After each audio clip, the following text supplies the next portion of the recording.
Hi, everyone, and welcome back with us here at Unfiltered Podcast. We are back again with another fire round episode for you guys. Welcome, Ben. Welcome back, Mr. Platini. Welcome back to everybody. It feels like it's been a minute since we've had some unfiltered discussion here on the Unfiltered Podcast. So I'm very excited to be back with Platini. A refresher on how we do the show. We ask each other some fire round yes or no questions that we haven't pre-rehearsed, pre-discussed, anything like that. So we don't know what questions are coming. We kick off the show with a fire round. So I'm going to hit you with some yes or no questions. And then as the show goes on, we'll dig into some of these topics. As always, if our audience has some feedback for us, let us know. These topics, these debates can get intense. And so we want to hear the opinions of those who follow us and support us as well. And we want to hear, your thoughts and your feedback on what we can talk about in future episodes as well. Thank you. So with that, hit me with some fire. All right. Do you want me to start? Yes. All right. Last week, President Donald Trump, he met up with Vladimir Putin in Alaska. Originally, their meeting was supposed to be about Ukraine. That was the main topic. However, it wasn't productive. But Trump, he described the entire interaction as being progressive for America. So my question to you is, do you think, as a U.S. citizen, do you think we should be more friendly with the Russians? More friendly? Yeah. Take a more friendly approach towards the Russians? No. Okay. Can money buy happiness? Yes. Easy. Do you think falling out of love is enough reason to leave a relationship? Yes. Okay. Can people change who they are at their core? Can people really change in their lifetime, or do they just adjust their behaviors? Is change possible? That's the question. Yes. Okay. Do you feel comfortable telling a friend that their partner is cheating, even though it can ruin their relationship?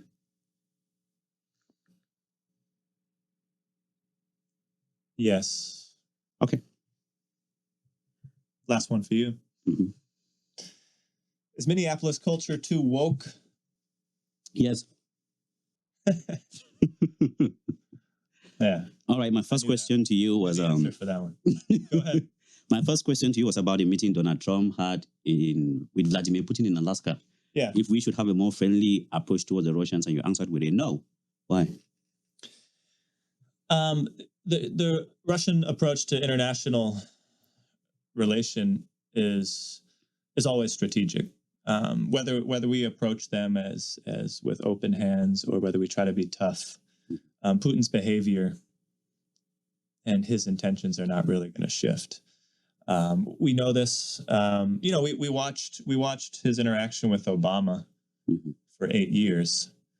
Obama took a tough stance with Russia because they've always been a neopolitical foe in many ways. Even back then, and that was prior, of course, to us knowing and having all of the evidence that they interfered in the 2020 elections. But we knew already that they were doing everything they could to undercut U.S. democracy and Western democracy as a whole. So the only reason that your question has suddenly become relevant in this time is because Trump, as president, took a very different stance than all previous presidents have with Russia. We always knew Russia was anti-democracy from the beginning, but Trump has somewhat of a different relationship with Putin, as we know. He was kind of cozy with him in his first term, and they kind of acted like good buddies and pals, and in contrast to that, regarding the war in Ukraine, Trump took took a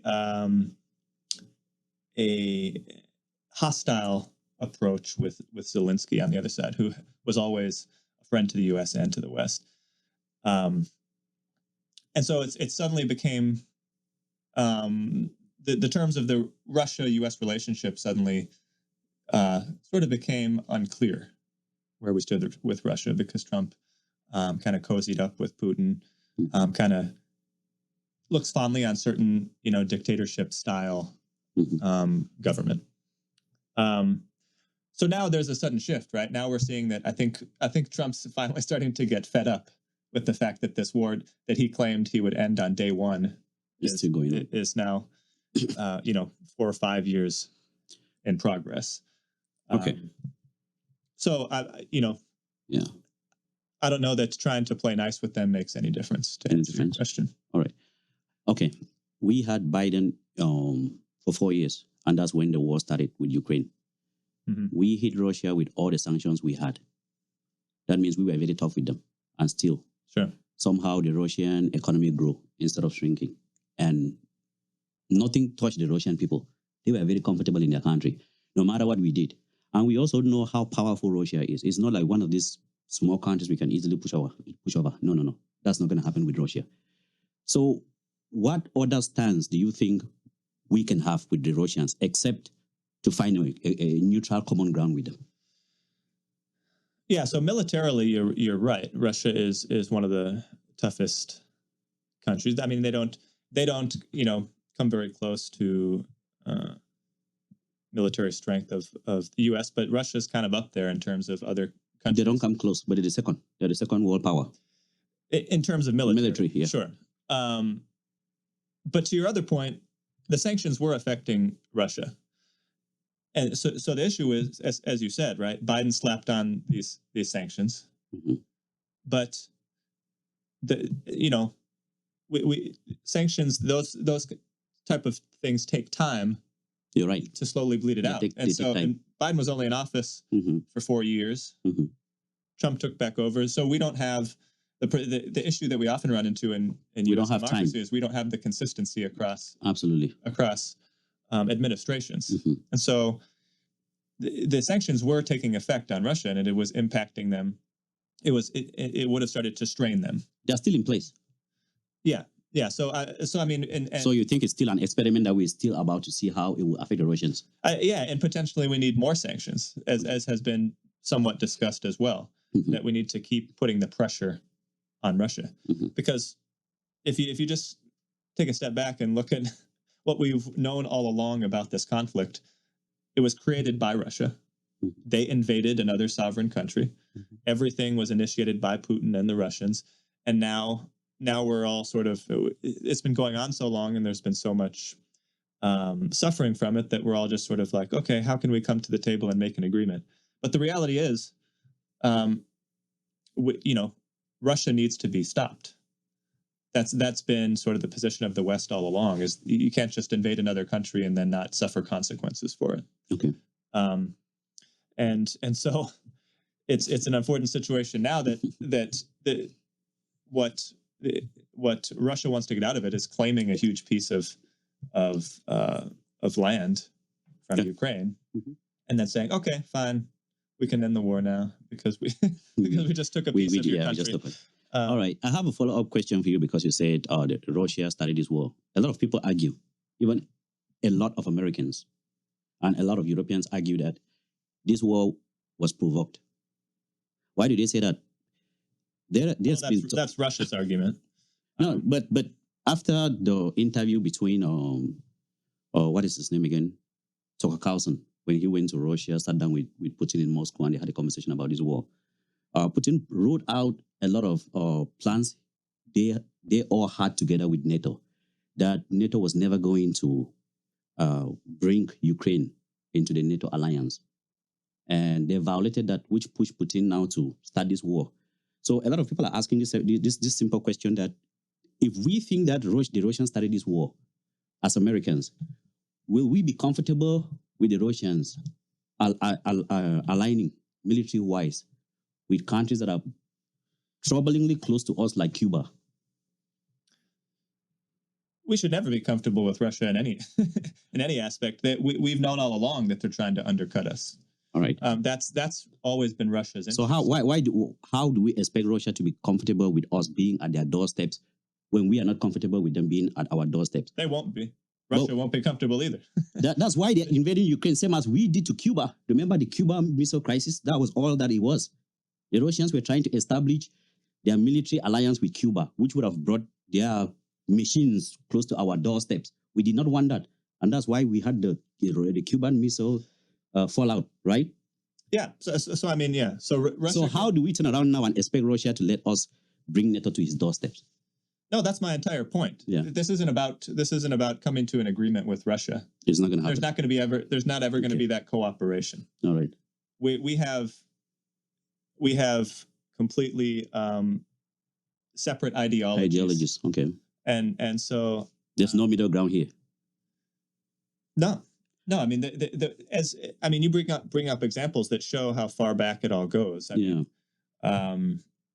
I mean, you know, the Cuban thing was decades ago, but it's obviously not an excuse now for Russia to say invade. We can just invade our neighboring countries because the U.S. did this 30 years ago. All right. You know, it's Russia's going to do their thing with or without, and I don't think, unless I missed, I don't think did Ukraine ever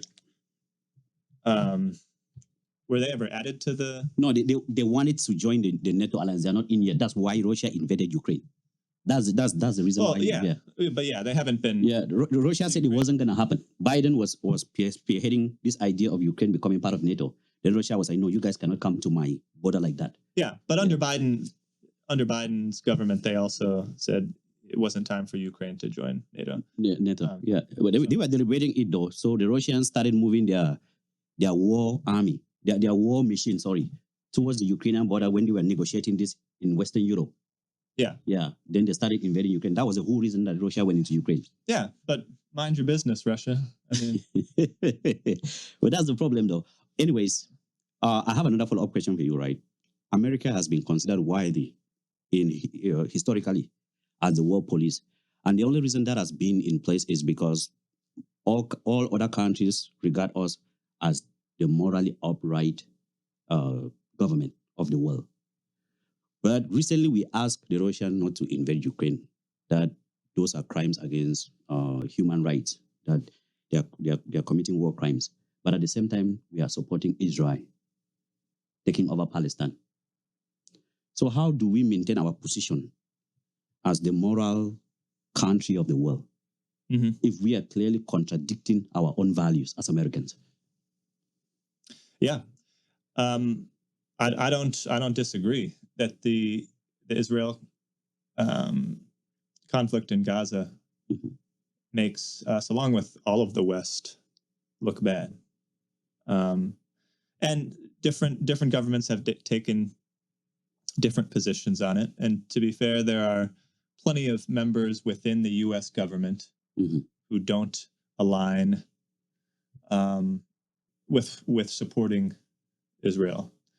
And it's also should be pointed out that Israelis don't even support the Israeli government right now.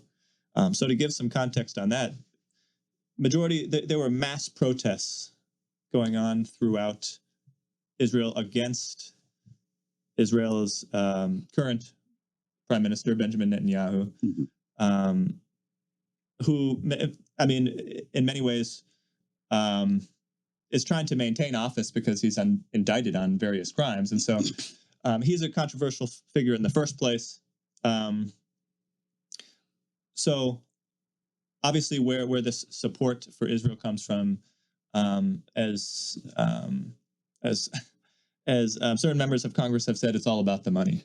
Okay. I mean, the influence in U.S. politics and Western politics that influences where our government's money goes in supporting Israel's government is it's a very convoluted situation. All right. But I agree with you. Okay. It's the United States government is on the wrong side of this issue morally, and it's upset many in the progressive wing of the Democratic Party, and many think this hurt Biden and Kamala Harris in the previous election, is that they weren't taking a strong enough stance in support of essentially the war crimes that are happening in the Middle East. Because this is controversial. There's a lot more to this than what we see on social media. Hamas is a terror group. Absolutely. That was going to be my another follow-up question for you. Thank you. Hamas is a terror organization. Absolutely. That needs to be eradicated. Has control of certain parts of that territory. Mm-hmm.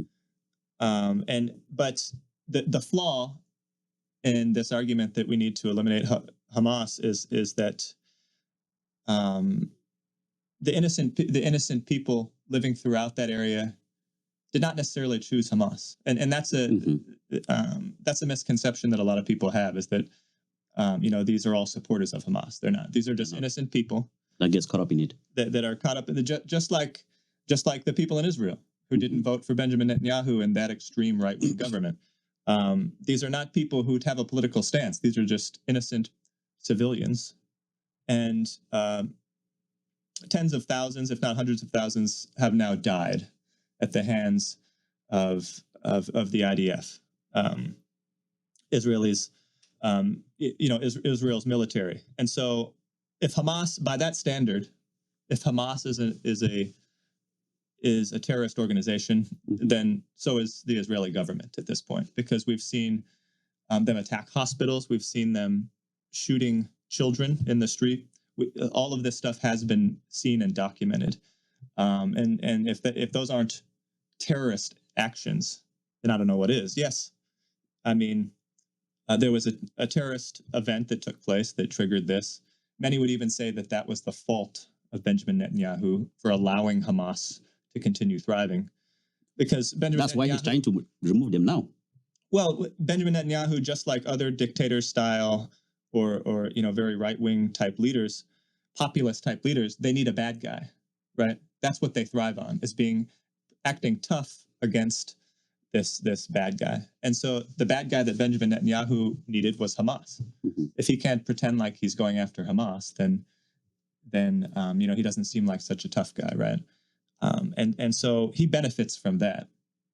But many within Israel would argue that he allowed Hamas to maintain control of that area in the first place, and that's what led then to the terrorist attack on October 7th that initiated this entire recent conflict. There's been conflicts for decades and decades, as we know, in that area, but this has become one of the bloodiest. And all of that to say that there are thousands of innocent people dying. Don't you? Okay. So many people might argue that these people that are dying in Palestine are just casualties of a war that needs to happen. Like you said, Hamas should not exist. That's something that everybody around the world would agree to. Like every other terror organization, Hamas should be eradicated. So yeah, how do you go through a war without casualties?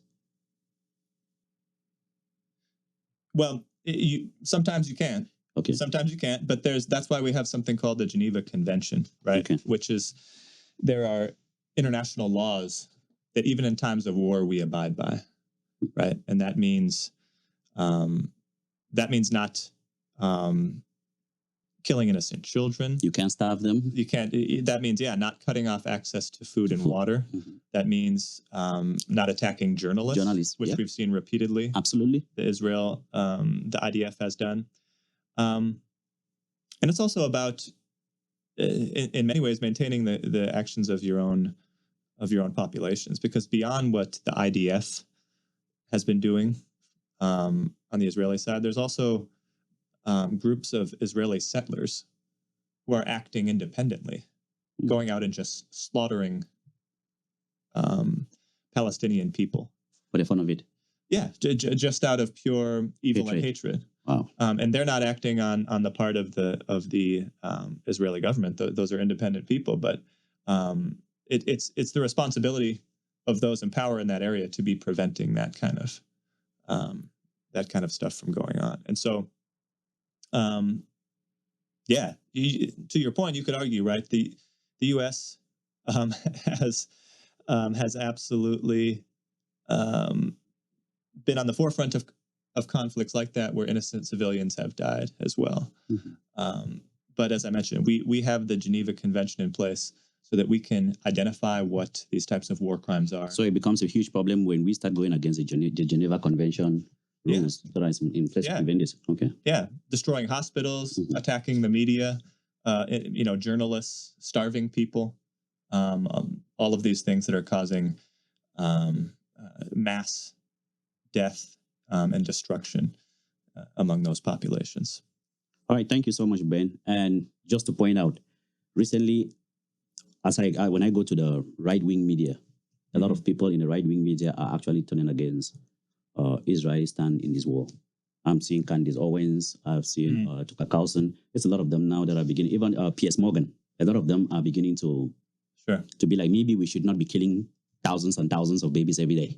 Yeah, well, I mean, and that's the role of journalism in this, right? Is that once people are forced to see what's happening, it's you can't see something like that and think that that's for a good cause.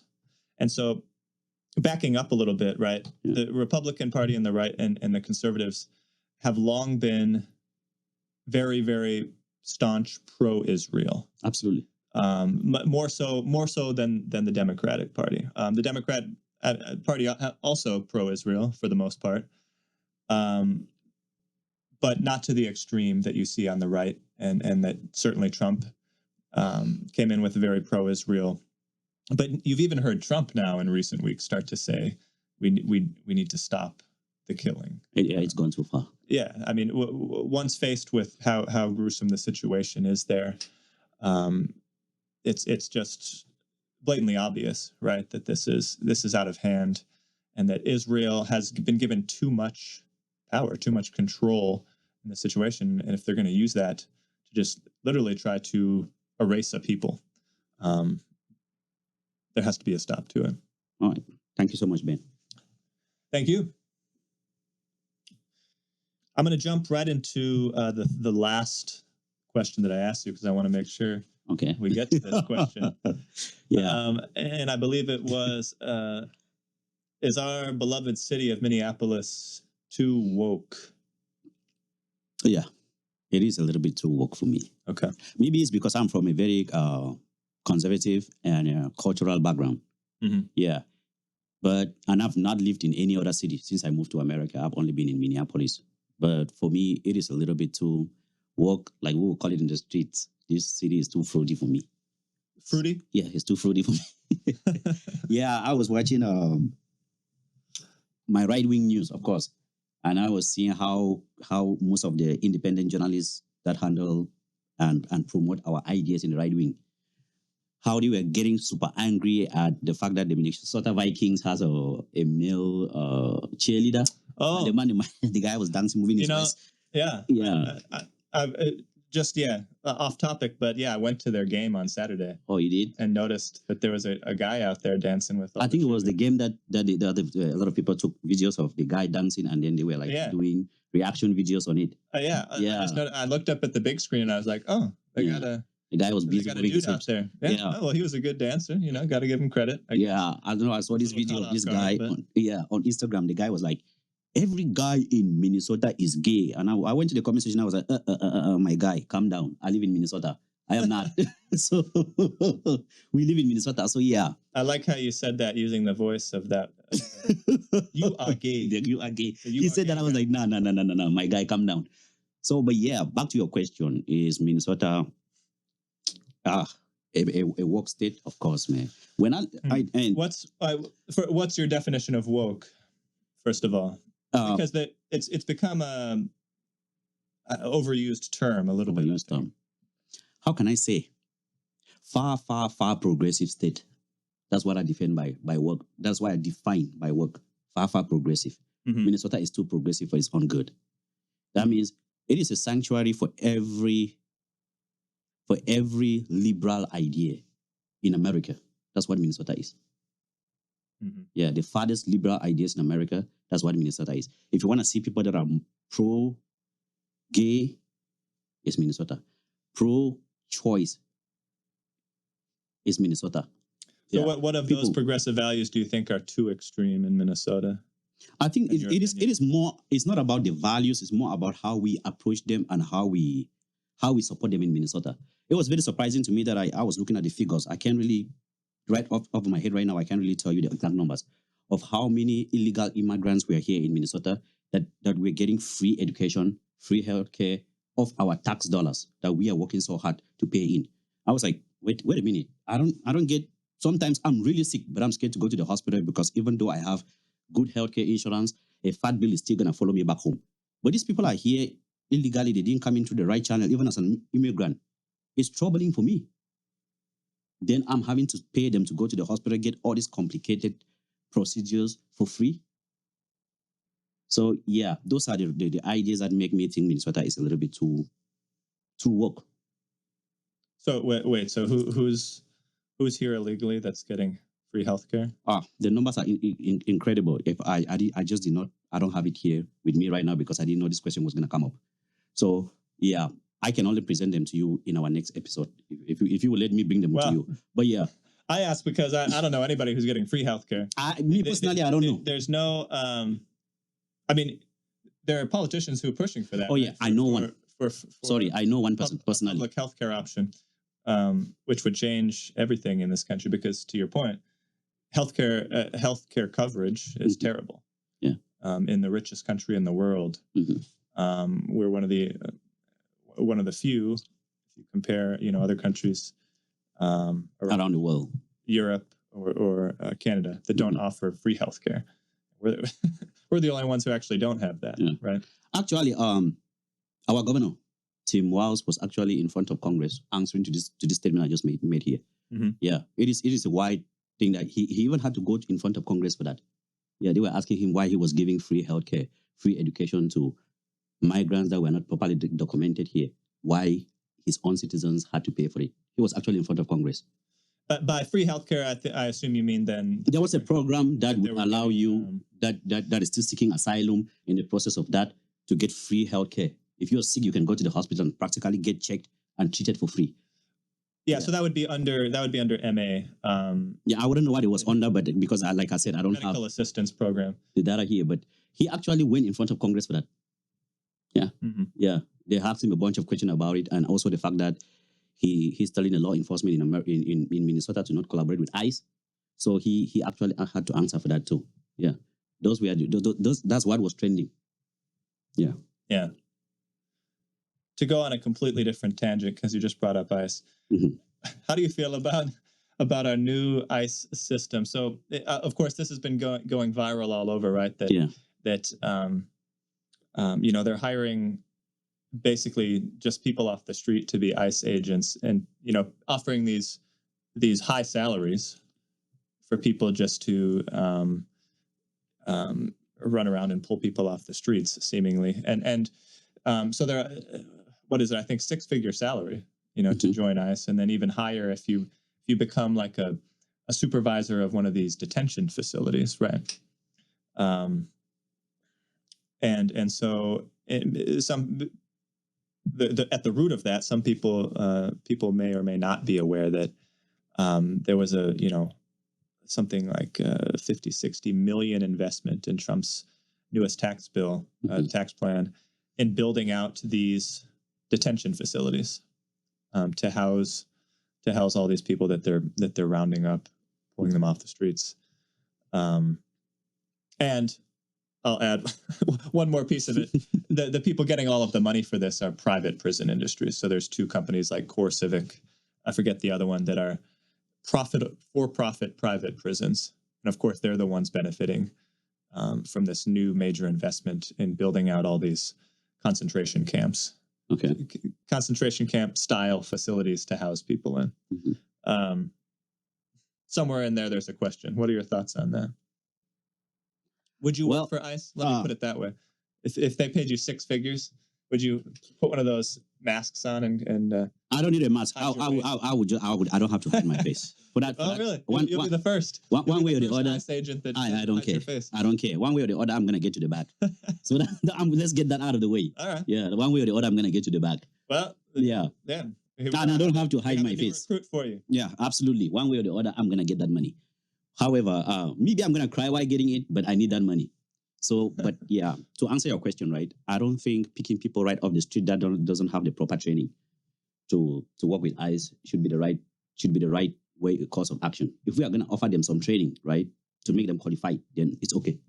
Well, I'm sure they're being trained in one way or another. I would hope. Yeah. I mean, this needs certainly some fact checking exactly how they're qualifying these people, because I've heard varying versions of it, right? That they're offering these 6-figure salaries. There's not really any prerequisite skills or experience required. Needed. So the question is, who are these people? But do they get proper training though? Because I know you can literally just go join the police force, right, without proper training. I mean, without any background. Yeah. But then now they will train you to become a cop, right? Well, you can register. That's another great point. I mean, like the training that's offered even for our local police is very minimal. You go through, I think it's a 6 to 8 week program, and then you could be straight out of high school, right? And then you just go. You go through a training program like that and become a police officer. And I've known kids from my high school who have done exactly that. Who, a little terrifying to know who's out there protecting our city. Yeah, but that's a good point, right? That if there's proper training for this in the first place is not properly trained. Yeah, but so if there's proper training, right, for ICE agents, then I don't see the problem here. Let the people get some money, man, and sign them up. Let the people get some bread. Sign them up. Do you want to sign them up for free? I prefer you pay the people and then sign them up. I don't see anything wrong with that. As far as you train them to do their job well, then it's okay. Yeah. So you don't think that, I mean, these type of salary offerings and everything else is maybe attracting the wrong people for the wrong job, but also it's incentivizing, right? A sort of mistrust within our society, right? We're paying people off to try to rat other people out, essentially. That's what it seems like the government is doing. I don't really think it's... I've never really been a fan of that word ratting, snitching. I've never really been a fan of that because I think if you see somebody that is breaking the law, you should just report anyways for free. And if there is some money up for you, then you should probably just tell them that this person is breaking the law and get your money. So you're a snitch. Oh, 100%. And I've never said that I was not. If I see crime, I call 911. Okay. Yeah, I call the federal government. I do not play with that. It's the definition of... Oh, yeah. I mean, something. Say something. I don't play. I'm a law-abiding citizen, and I don't condone any of that. So if I see somebody breaking the law, I will call the police. Yeah. As far as I know that what you're doing here might potentially affect an innocent person around that area, I will call the police. I have to watch my back. Oh, next time we go out. Don't you see me tweeting about it every day and posting about it every day? That if you're committing your fraud, whatever you're doing, hide it from me, because if I'm ever asked, I'm gonna say the truth. Yeah. So, yeah, other jobs, other positions in America, a lot of positions offer signing bonuses. Yeah, a lot of positions. Just consider this another job that is offering a sign-up bonus. Yeah. Sure. Okay. So I don't see what is really wrong with giving me some money to join a force. It's not like we don't spend the money on the military anyways. We still spend the money anyway. So let the people get some money. Yeah. If I was free and I didn't have everything I was doing, I'll probably go join ICE. Yep. I think we should sign you up. Yeah. Have you do a documentary. So the experience. By that, back to your question, you asked me if Minnesota was too woke, right? Yeah, those are just my reasons. I might be wrong because I'm from a very traditional place, part of the world, and a lot of things here just look like Minnesota. Just seem like the farthest state to the left that you can be in. Like right now, I think Minnesota surpassed California when it comes to things like that. I bet it surpasses California. We don't just have their population. Yeah, then you walk down the street, you see so many flags of all types of things everywhere. Every coffee shop has a gay flag, transgender flag. Black Lives Matter flag, all of that stuff, and you barely see American flags out here. So you would probably see every flag, but an American flag on regular streets in Minneapolis now. So it's a city that is painted with rainbows. So yeah, so you think that's too woke in your view?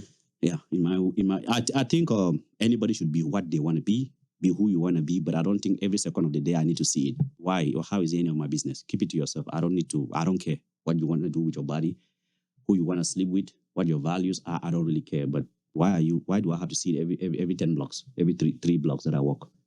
Yeah. I respect you respect me. That's what that is needed. Yeah, Minneapolis, as any major city, is a different sample than the rest of the state, because I would actually say that the further you get kind of out into rural Minnesota, the more conservative it gets, and that's kind of the case in all of the states. But certainly as a city, very liberal in values. I think what's interesting is the definition of woke has shifted so much, because the original meaning of that was a knowledge and understanding of the racist system, the system that's in place, and the racial discrimination that comes from it. And an understanding of that, and an understanding of how culture is affected by it, is really what woke originally meant. And now it's come to encompass, I think, all of these other, as you might call them, liberal values. And so it's confused. If you're woke, where do you really stand? I don't know. I don't know the answer to that anymore. Yeah, okay. But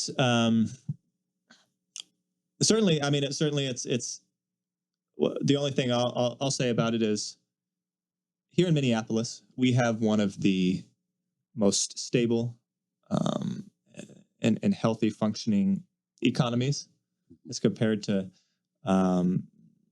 almost any other major city around the country. And even during hard times, it's even, during recessions, it's pretty much maintained. We offer a lot. We offer a lot of art. We offer a lot of business. On top of that, we offer programs of all sorts that you just won't find in other places. And so I think there's something to be said for allowing people of all types, all backgrounds, all belief systems, to thrive in one place. In one place, and to be proud of who they are, that there's good that can come of that. Okay. Absolutely. Yeah, I think the word woke might be overused. Yeah. We might be overusing it. Yeah. Certainly. But yeah, that's my stand on that. So in the fire round, I ask you, let me see which question I want to jump to. Let's jump. Yeah. Jump around. All right. I ask you if you think it was okay for a relationship to end when one of the parties in question falls out of love. Yeah, and I said yes because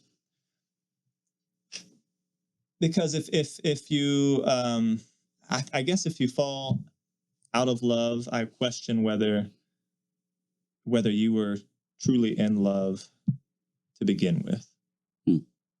And this gets into what's the real definition of love. Because there are also levels to love, right? But I guess my belief ultimately is that if you decide to love someone unconditionally, that's the level of love that doesn't end, that you don't give up on. But in order to love someone unconditionally, you have to understand and realize that you're going to hate that person sometimes. I've mentioned on this program before, in the words of Louis C.K., love plus time minus distance equals hate. Because it's in our nature as humans that we grow to resent somebody. We grow tired of them after spending so much time or being around them excessively, or when you're trapped with one person for a long time, that can become human nature, that you grow can with one another. But unconditional love is to the level that you know that you accept it and you find ways to maintain that love and continue growing it with that person. Mm-hmm. So, falling out of love, the problem is we only have one life on this earth, and so if you no longer can stand being around somebody, I don't think you should suffer through it. But do you think that what we consider love today can last for a very lengthy amount of time?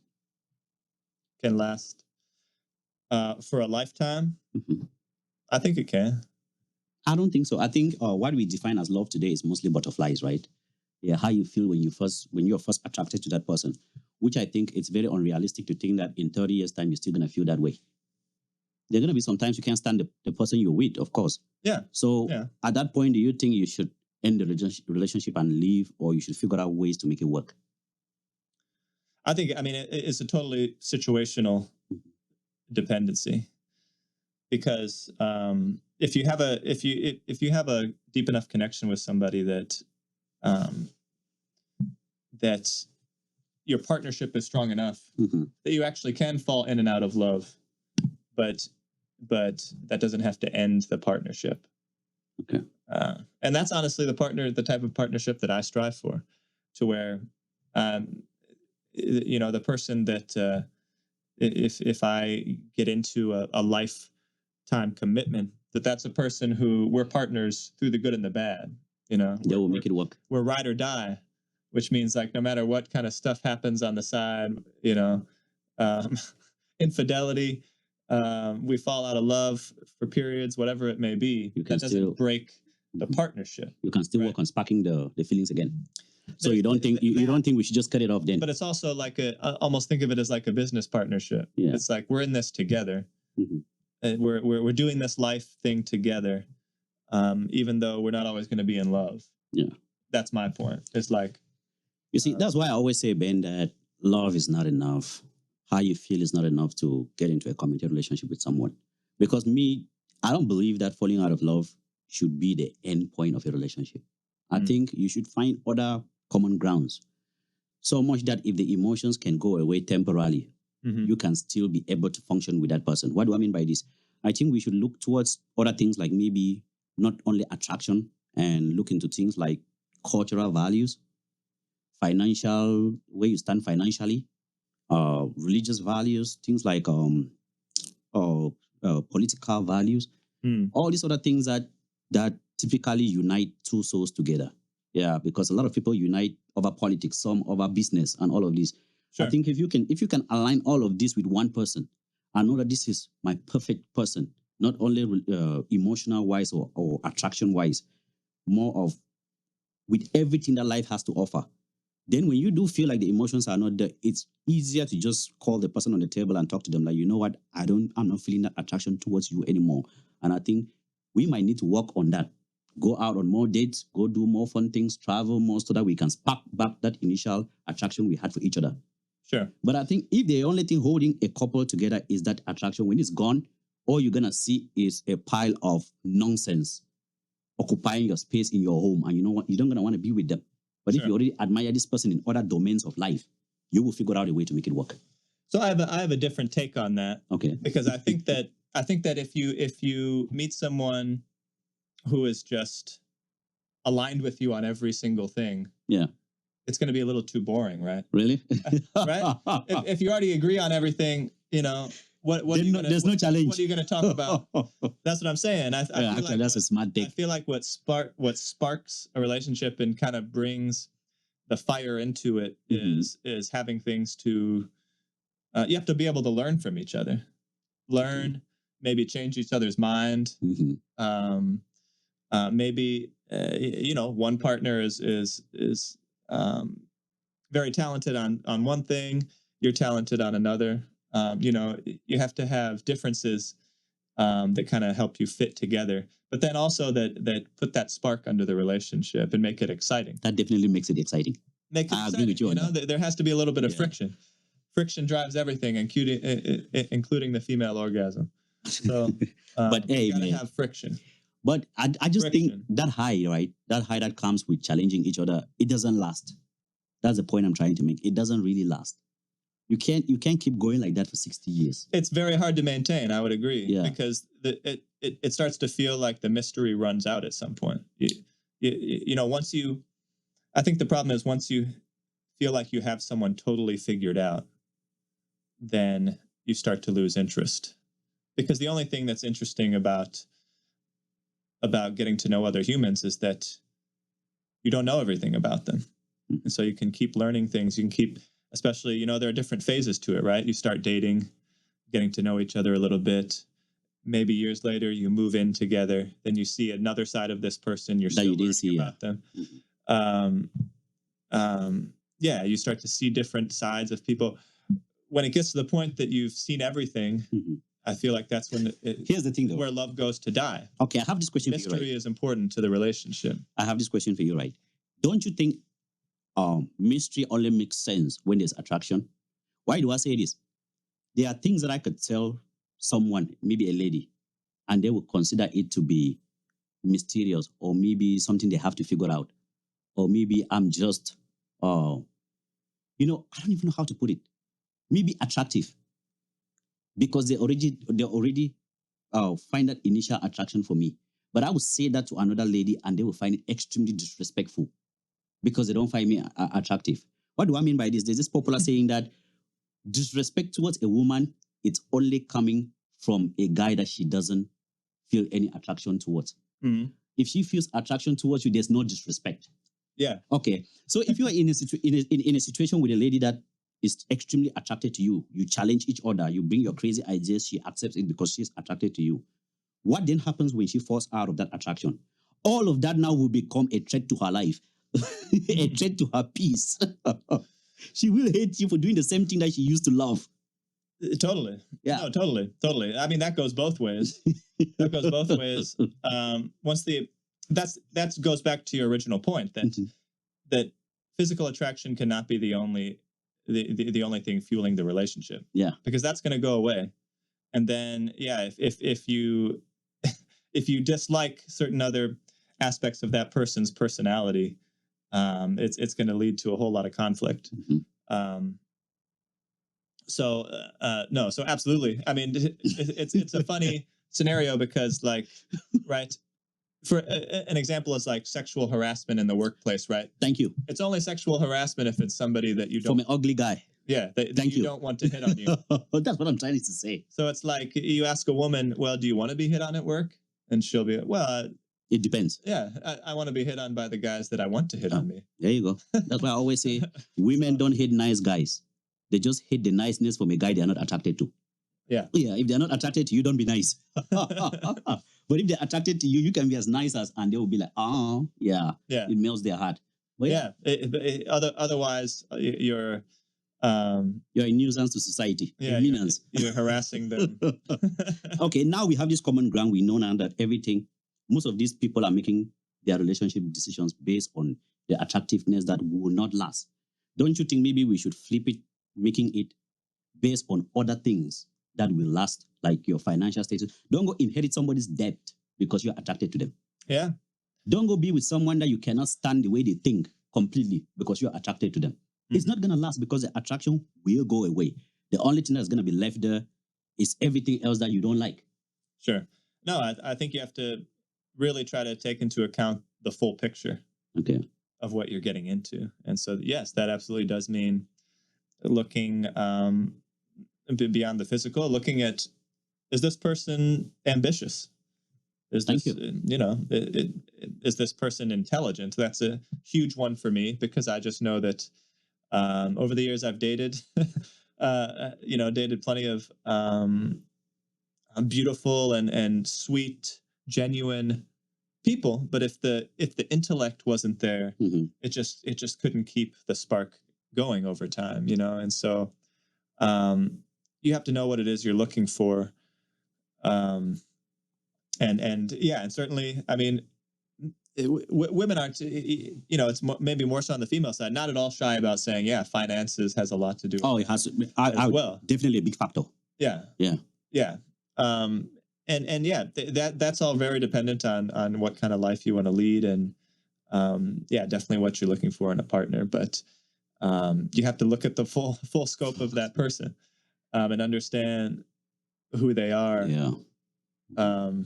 And what they want out of life. I've had conversations with really extremely hot women, but immediately as we go deeper into the conversation, the attractiveness just disappears because of how they think.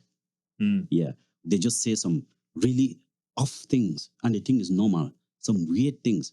And that's why we see so much nonsense being normalized on the public spaces and on the media.